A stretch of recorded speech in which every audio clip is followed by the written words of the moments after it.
Madam President, the President of the United States earlier today was in Cleveland. He spoke for 54 minutes, and yet he said almost nothing, at least certainly nothing that most of us have not heard before. It was 2 years ago this very weekend, 2 years ago this weekend, that the White House announced the start of what it referred to as the Recovery Summer. That campaign effort was an effort to convince the American people that the Obama administration's policies to create jobs, that the policies were working. David Axelrod, who was the senior advisor to the president, said at the time, he said, quote, "This summer," we're talking about the summer of 2010, he said, "this summer will be the most active Recovery Act season yet."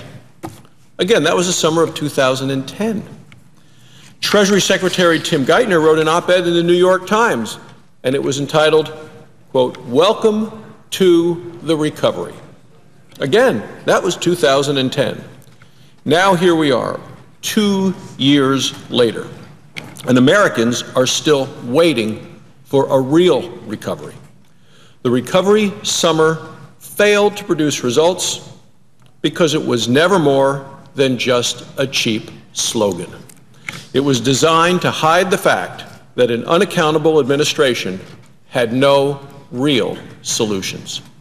Instead of working to create a healthier economy, President Obama has offered more excuses, more gimmicks, and more empty promises that he continues to say the economy is about to turn the corner. This past March, President Obama said things would get better soon. Day by day, he promised, we're restoring the economy from crisis. We've heard this all before.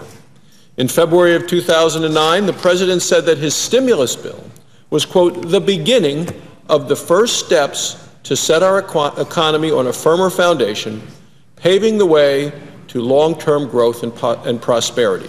It's the end of his quote.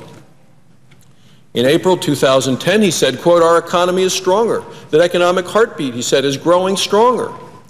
In 2011, January of that year, he claimed, quote, "the next 2 years," he said, "our job now is putting our economy into overdrive." Now, after disappointing jobs numbers for May of this year, when just 69,000 jobs were created, the president once again promises, "we will come back stronger." You know, it's a shame that our economy doesn't run on the president's rhetoric. Saying that things will get better does not make them better. Well, the president's record speaks for itself. For starters, we all remember early 2009 when the incoming Obama administration told the American people that its stimulus plan would keep unemployment below 8%. That's what they said. Would keep unemployment, they said, below 8%. Instead, we have now had 40 straight months, 40 consecutive months with unemployment over 8%. By now, unemployment was supposed to be even much better because the administration had said that by mid-2012, where we are right now, today, their projections were that unemployment would be below 6% if the stimulus bill passed. Well, the stimulus bill passed. I voted against it. But instead, unemployment has ticked up again in May to 8.2%.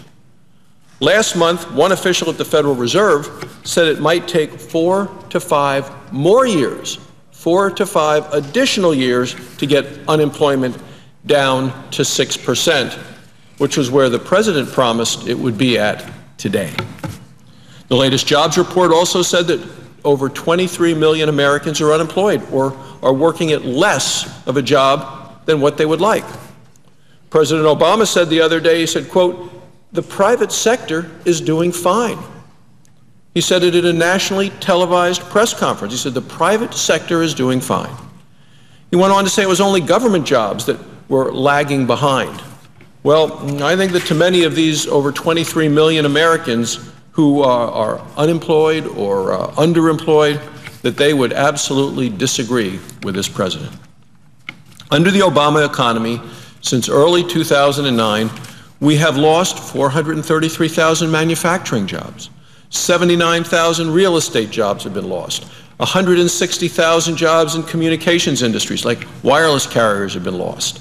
We've lost 932,000 construction jobs, and these may sound like a lot of just numbers upon numbers, but behind each one of these statistics is a person, a home builder, a phone salesman in the mall, a real estate agent in your community, real people who have lost the private sector jobs that their families rely on to put food on the table, a roof over their head, and to help their kids get through school. Many Americans have gotten so discouraged by the Obama economy that they have actually given up looking for work entirely. Those Americans have not given up. They're finding it more difficult to get jobs, even if they're trying to find a job, and that their job search is taking much longer than they would ever have imagined. Over 5 million Americans have been searching for work for more than 27 weeks. That's over 5 million Americans who have spent more than half a year looking for work. The unemployed now spend an average of nearly 40 weeks looking for work, double the average when President Obama took office. Well, that's the equivalent of losing your job on New Year's Day and not finding work again until October. So why are the jobs so scarce? Well, it's because President Obama's policies have done far too little to help our struggling economy. And in many cases, his policies have actually hurt the economy and made things worse. Contrary to what President Obama believes, the private sector is not doing fine. And the problem is not just that we don't have enough bureaucrats. Growth in America's GDP for the first quarter of 2012 was just 1.9%. That's nowhere near the level we need for a healthy economy. During past recoveries from economic downturns, other presidents have presided over much faster growth. And after the recession of the early 1980s, President Reagan's economy grew much faster. Well, there is a simple reason why, and it has to do with the policies coming out of this president's administration. President Obama keeps repeating that we face economic headwinds. Well, the biggest headwinds that we are facing come from the president's own economic policies. Now, the American people understand this. They read the papers. Headlines like the one from the Washington Post on Tuesday, just 2 days ago. It says, quote, "Families see their wealth sapped." The American people read about the bad economic data saying that durable goods over the orders were down 3.7% in March. People know that when the manufacturing sector, which is an important source of jobs, when this slows down, that a dramatic slowdown does not bode well for job growth in other sectors of the economy. When people hear this drumbeat of bad economic news, it explains why the Consumer Confidence Index fell again in May. That when you ask people if the country is on the right course or not, the majority say it is not on the right path. When you ask if they think that the president is doing a good job on the economy, they say no, that he is not. Confidence is down not just because the American people follow the news and know what's going on in the country, it's because they also know what is going on in their own lives, what they're seeing at home, what they're seeing with their families. And for many people, they are not earning as much as they had earned in the past.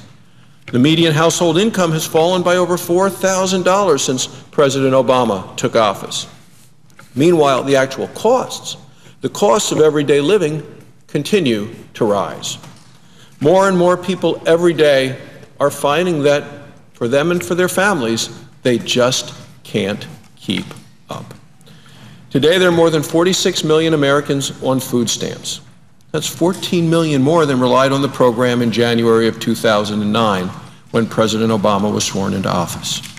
Sadly, the Congressional Budget Office expects the number to go even higher over the next 2 years. Well, that's obviously the wrong direction, and it's a result of bad decisions and bad policies out of the president's administration.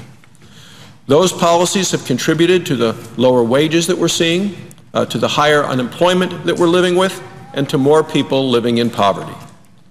Those policies are contributing as well to the sagging home markets that threaten to keep millions of American families in dire financial straits for years to come.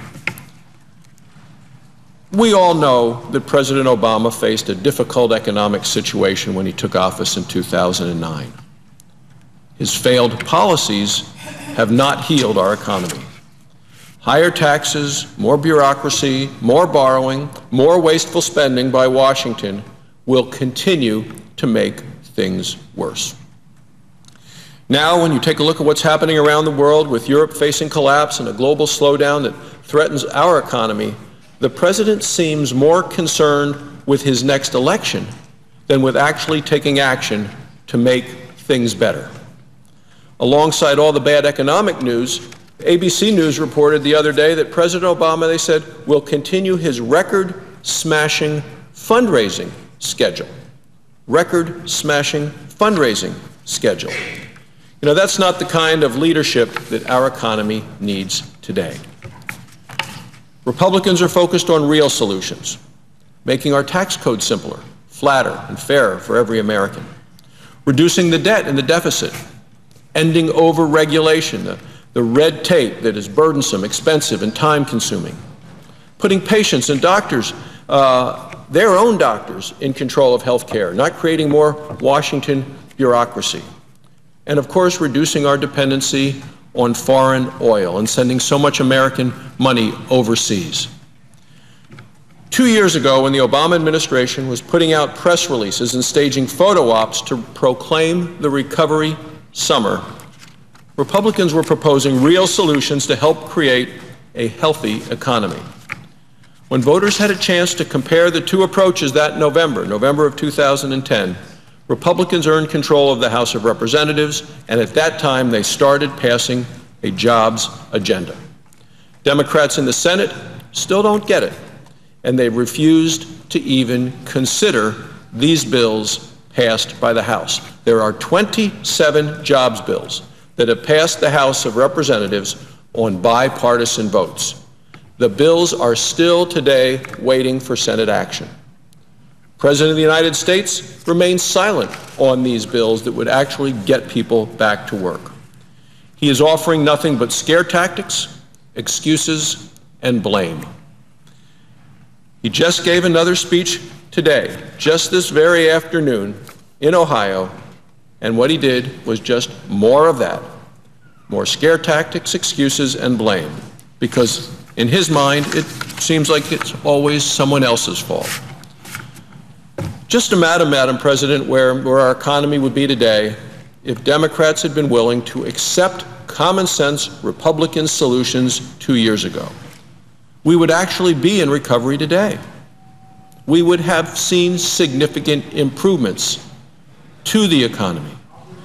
If Democrats had been willing to work with us, instead of giving speeches and pushing more wasteful stimulus spending, millions of more people would be working today across the country. If President Obama had been focused on putting people back to work instead of just on keeping his own job, then today, the summer of 2012, the private sector and the American people really would be doing fine. Thank you, Madam President. I yield the floor.